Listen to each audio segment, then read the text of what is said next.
여러분, 우리가 살아가다 보면 많은 것을 결정하는 한 가지가 있습니다. 어떤 사람들은 그것을 건강이라고 생각하죠.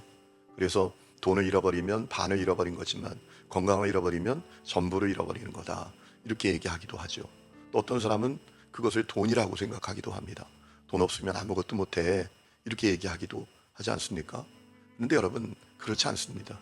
돈이, 건강이 모든 것을 결정하는 게 아닙니다. 건강이 없어도 능력 있게 사는 사람이 얼마나 많습니까? 건강해도 참 거지처럼 살아가는 사람이 있잖아요. 또 돈이 없어도 여러분 행복하게 기쁘게 살아가는 사람들이 많습니다.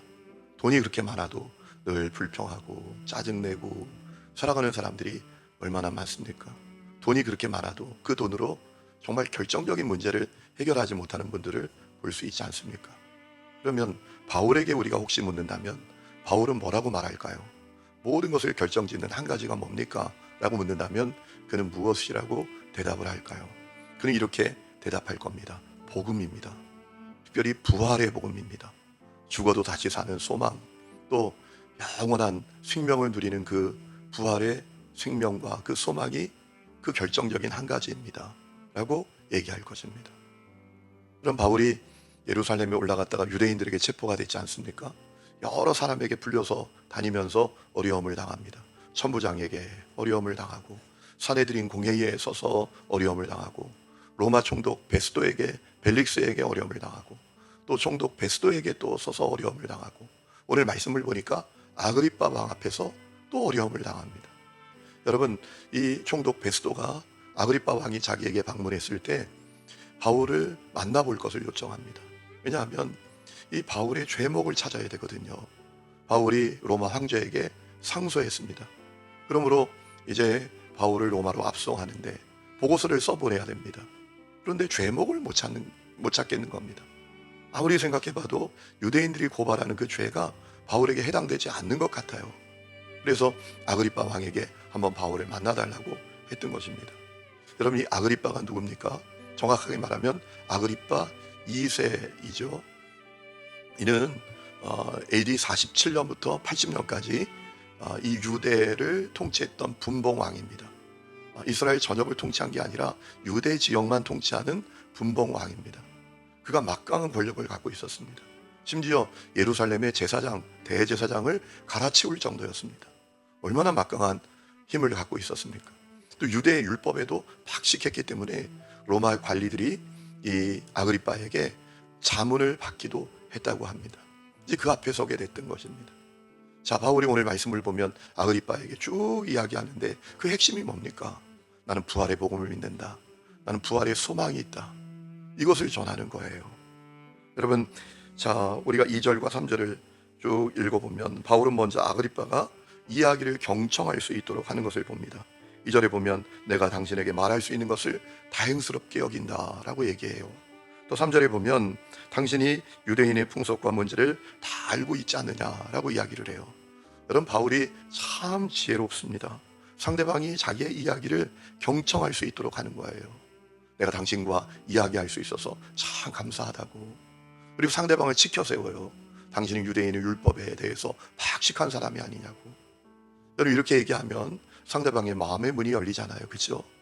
이야기하면서도 이 사람하고 이야기하는 것을 별로 달가워하지 않는 표정이고, 그러면 그 이야기가 상대방에게 들리겠습니까? 또 상대방을 칭찬하고 지켜 세우니까 상대방이 마음의 문을 열고 들으려고 하는 거죠. 오늘 여러분에게 이와 같은 은혜가 있기를 주의 이름으로 축원합니다. 지혜가 있어야 돼요. 그리고 뭐라고 또 말하죠? 이어서 자기가 어떤 배경을 가졌는지에 대해서도 이야기합니다.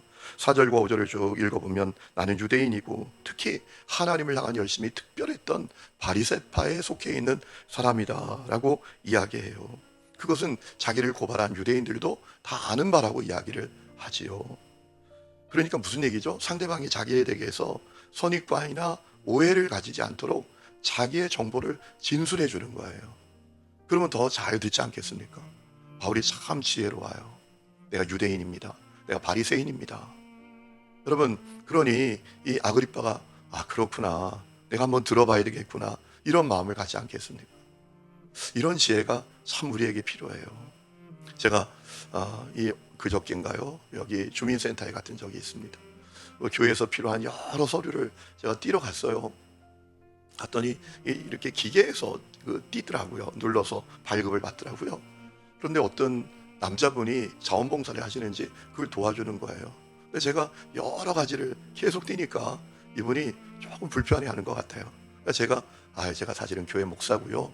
교회에 필요한 서류가 많아서 이렇게 띱니다. 그랬더니 그러냐고. 그리고 태도가 달라져서 잘 도와주더라고요. 여러분, 우리에게 지혜가 필요해요. 바울도 이 아그리빠가 자기 이야기를 경청할 수 있도록 내가 유대인입니다. 내가 하나님을 향한 열심히 특별한 그것도 바리새파 사람입니다. 라고 이야기를 하는 거예요. 너무나 지혜롭죠. 근데 덮어놓고 이야기하는 게 아닙니다. 그리고 바울은 정말 하고 싶은 이야기를 하는데 그 이야기는 무엇입니까? 내가 가진 소망 때문에 내가 이 어려움을 당한다. 어떤 소망이냐? 부활에 대한 소망, 부활의 복음에 대한 소망 때문에 이 어려움을 당한다라고 이야기를 하죠. 여러분, 6절 말씀을 보면 자기가 여기 갇혀서 재판받게 된 것은 하나님이 주신 약속 때문이다라고 했습니다. 여기서 말하는 하나님이 주신 약속은 뭐죠? 자기가 가진 소망에 대해서 얘기하는 겁니다. 부활에 대한 소망, 죽어도 다시 산다라는 그 하나님이 약속을 주셨는데 그것이 자기 소망이라고 이야기를 하는 것이죠. 7절에도 자기가 유대인들에게 고발당한 것은 자기가 가진 소망 때문이라고 이야기를 하지 않습니까? 여러분, 7절 말씀 보세요. 이 약속은 우리 12지파가 밤낮으로 간절히 하나님을 받들어 섬김으로 얻기를 바라는 바인데, 간절히 얻기를 바라는 바가 이 약속인데, 아그리빠 왕이여, 이 소망으로 말미암아 내가 유대인들에게 고소를 당합니다 라고 했어요. 바울은 자기가 가진 소망에 대해서 얘기해요. 그 소망은 어떤 소망이죠? 부활에 대한 소망입니다. 부활신앙에 대해서 얘기하는 거죠. 영원한 하나님 나라에 대한 소망이 나에게 있어서 나에게 너무나 확실하고 분명해서 내가 이 어려움을 당한다라고 이야기합니다. 그러면서 뭐라 말하죠? 8절에 보면 나는 모든 사람들이, 당신도 여기 있는 모든 사람들이 나와 같이 그 소망을 갖기를 원한다라고 이야기를 합니다. 그러면서 이렇게 얘기하죠. 당신들은 하나님께서 죽은 사람을 살리신 것을 왜 못 믿을 이야기로 여깁니까? 라고 질문을 했습니다. 내가 소망이 분명하다. 부활에 대한 소망이 분명하다. 왜 당신들이 이 소망을 분명히 갖지 못하느냐? 라고 이야기를 하는 거예요. 바울은 자기가 가진 믿음, 자기가 가진 소망에 대해서 확신을 가지고 이야기한다라는 사실을 보게 되는 거죠. 여러분, 오늘 말씀을 통해서 우리는 아주 중요한 사실을 알게 됩니다. 바울은 부활에 대한 소망이 너무나 분명했다라는 겁니다. 왜 그렇게 그가 부활에 대한 소망을 분명히 갖게 됐나요? 부활하신 예수님을 만났거든요. 다메섹으로 가다가 십자가에 못 박혀 죽었다고 생각한 그 예수님이 살아나셔서 자기에게 찾아오신 것을 만났단 말입니다. 그래서 그 부활에 대한 소망이 그의 인생을 뒤집어 놓았습니다. 그의 인생을 완전히 달라지게 만들었습니다. 그리고 그 부활의 소망 때문에 그는 죽음도 불사하고 고난도 불사하고 그 부활의 소망을 전하는데 자기 인생을 다 거는 그런 역사가 일어나게 되었다라는 것이죠. 여러분, 바울이 부활의 소망에 대해서 얼마나 확신을 가졌는지 우리가 고린도전서 15장 말씀을 보면 분명히 알 수 있지 않습니까? 고린도전서 15장 12절에 보면 어찌하여 죽은 자 가운데서 부활이 없다 하느냐. 아니, 교회 안에서도 부활에 대한 믿음, 부활에 대한 소망이 분명하지 않은 사람이 많이 있는 것을 알았어요. 우리 여러분은 어떠신가요? 그럼 그렇게 얘기하죠. 고린도서 15장 14절에 보면 만일 부활의 소망이 우리에게 없다면, 부활이 사실이 아니라면 우리가 전파하는 것 다 헛된 것이다. 너희들이 믿는 것도 다 헛된 것이다 라고 얘기해요. 여러분, 생각해 보세요. 우리가 예수 왜 믿습니까? 부활 때문에 믿는 것 아닙니까? 영원한 하나님의 나라가 있기 때문에 믿는 것 아닙니까? 만약 우리가 예수 믿는 것이 그저 마음 평안 정도라면 도를 아십니까? 찾아가도 돼요. 우리가 예수 믿는 것이 그저 복 받는 거라면 저 절에 가서 잘 되게 해달라고 빌어도 됩니다. 그런데 여러분, 기독교 신앙은 그 정도가 아니잖아요. 우리의 신앙은 죽어도 다시 사는 것을 믿는 신앙이잖아요. 믿으십니까? 영원한 하나님 나라에 대한 소망을 우리가 믿는 거잖아요.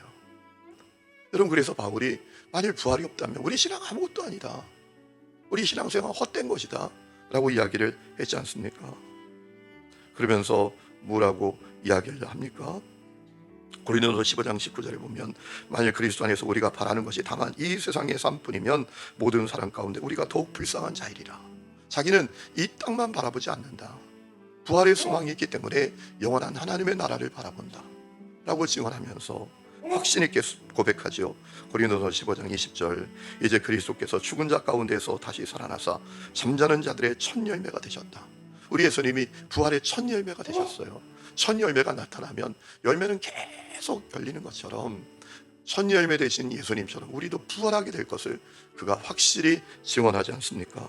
15장 21절, 사망이 한 사람으로 말미암았으니, 죽음이, 멸망이, 영원한 고통이 아담 한 사람으로 말미암게 되었지만 죽은 자의 부활도 한 사람 예수님 때문에 일어나게 되었다. 그러면서 아담 안에서 모든 사람이 죽은 것 같이 그리스도 안에서 모든 사람이 영원한 생명을 얻으리라 라고 증언했습니다.